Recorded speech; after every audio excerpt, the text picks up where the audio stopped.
Hello, friends. Welcome to Creative Medicine. In this lecture, we will learn about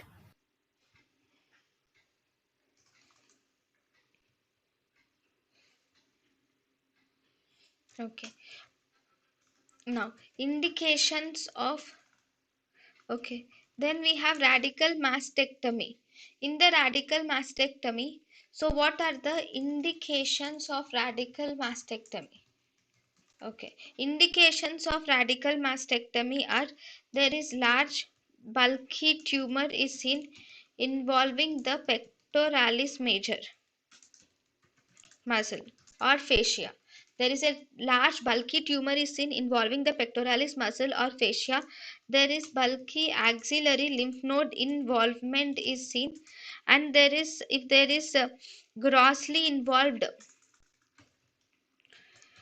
interpectoral nodes. If the interpectoral nodes are grossly involved, in all these conditions we will do the radical mastectomy. If there is large bulky tumor, if there is bulky axillary lymph node involvement, if there is grossly involved interpectoral nodes, in all these cases we should do radical mastectomy.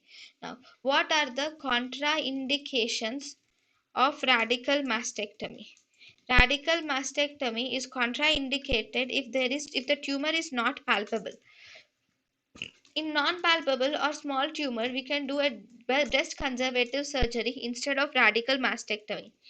And in advanced disease, even if the patient has advanced disease or distant metastasis, in these conditions it is better to do it is we should not do radical mastectomy. If it is an advanced disease with distant metastasis, we should give palliative therapy.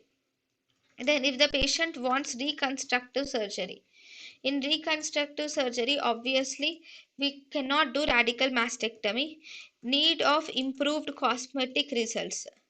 If the patient wants better cosmetic result, then we do not do radical mastectomy. This in such case we do modified radical mastectomy is done. If the patient has coexisting severe systemic diseases are seen, like the coexisting severe systemic diseases like diabetes mellitus, congestive heart failure, chronic renal failure are seen.